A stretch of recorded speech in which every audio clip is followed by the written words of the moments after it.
The Verrückt Incident.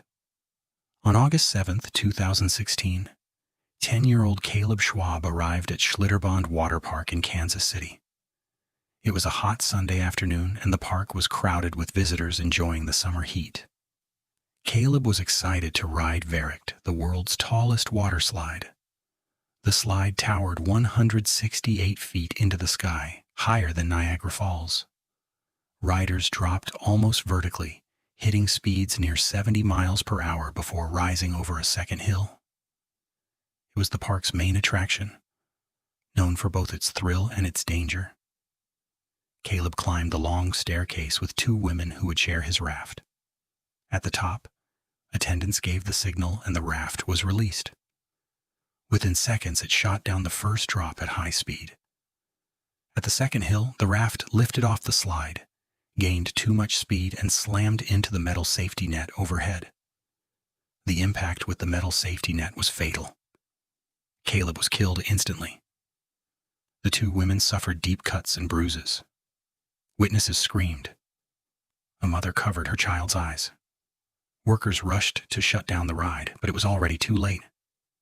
The ride was closed that same day and never opened again. What was meant to be the park's proudest creation became its darkest memory, the haunted castle fire. On May 11, 1984, hundreds of visitors filled Six Flags Great Adventure in Jackson Township, New Jersey. It was a cool spring evening. One of the park's main attractions was the Haunted Castle, a maze-like walkthrough built from interconnected trailers. Inside, flashing lights, smoke effects, and costumed actors were designed to scare guests. That evening, 8 teenagers entered the attraction together. They moved through the narrow, dimly lit corridors, laughing as they followed the path. At some point, inside the structure, a fire broke out. Investigators later suggested it may have started from a lighter or faulty wiring. The flames spread quickly. The walls were made of wood and plastic with foam decorations that ignited easily. Within seconds, the fire consumed the structure. Thick black smoke filled the maze. Exit signs were difficult to see. As the fire intensified, the roof began to collapse. Screams were heard from inside. By the time firefighters arrived, the building was fully engulfed. All 8 teenagers, 5 boys and 3 girls, were trapped inside. Their bodies were later found together near a turn in the maze, just feet from an exit. The fire led to national outrage.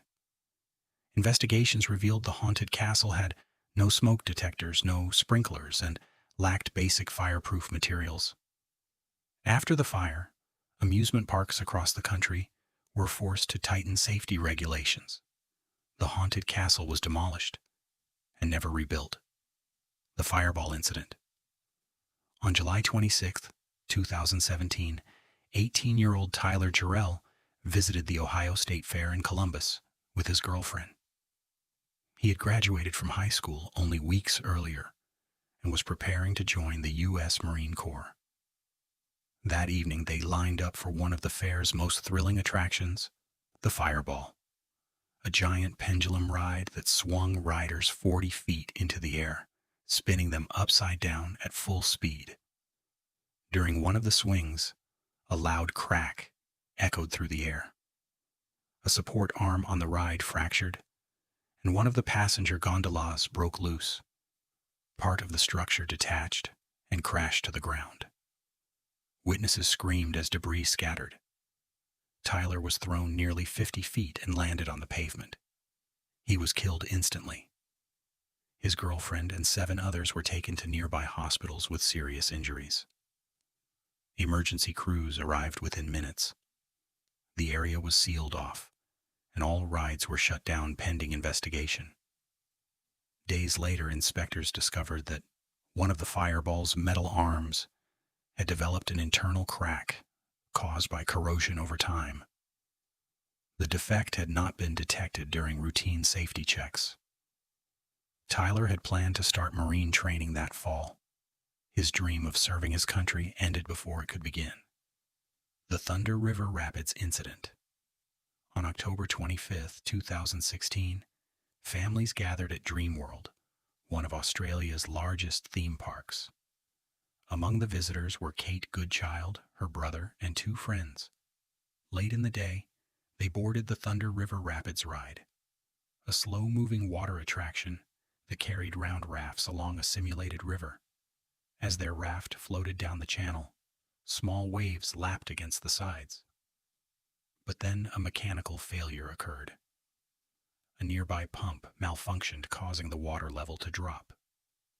The conveyor belt moving the rafts jammed, and their raft flipped backward, crashing into an empty raft that had become stuck. 2 passengers were thrown into the water. The other 2 were pulled into the conveyor mechanism. Park staff rushed to hit the emergency stop button, but by the time the ride stopped moving, all 4 passengers had been killed. Investigators confirmed they died from crush injuries caused by the moving machinery.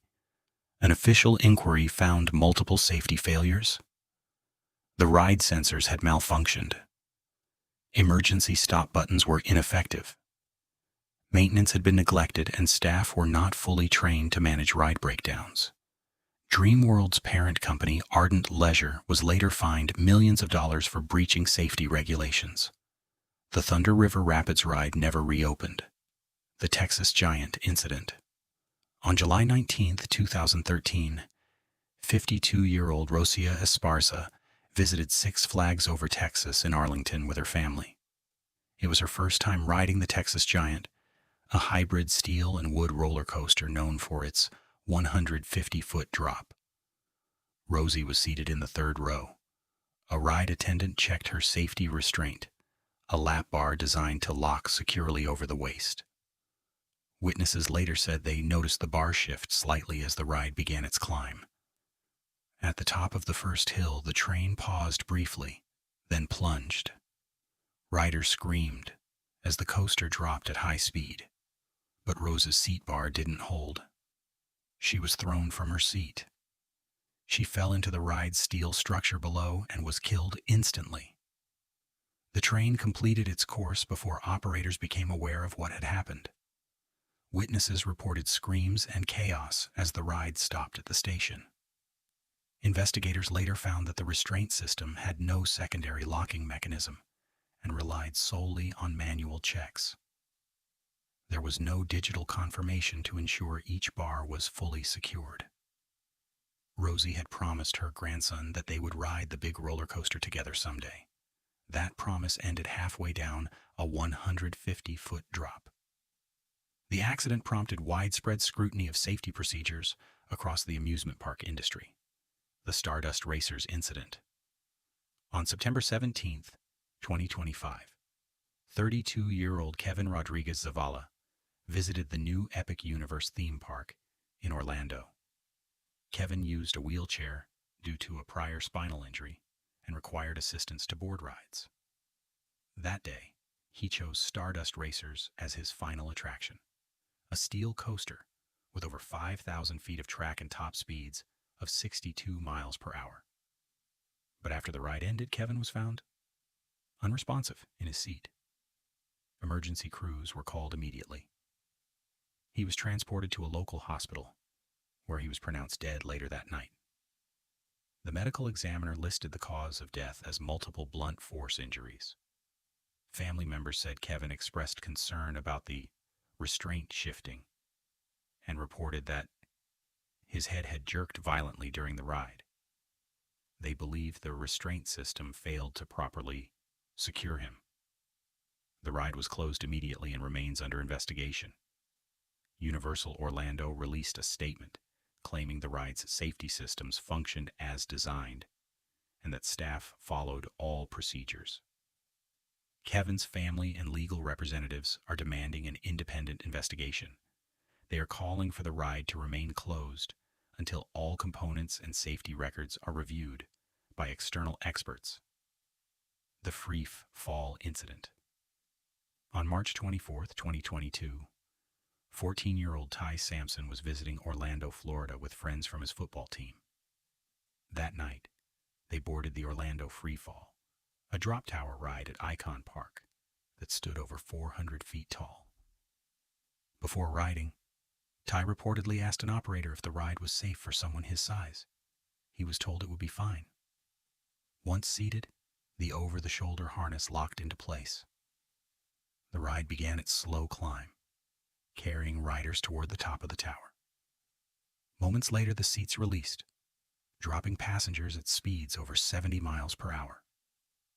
Halfway down, Ty slipped from his seat, falling out of the ride before it reached the bottom. Emergency services arrived quickly, but Ty was pronounced dead at the scene. An initial investigation found that the safety harness had not been properly secured. Ty exceeded the ride's weight limit, and no secondary restraint system was in place. The accident led to national attention and public scrutiny of ride safety standards.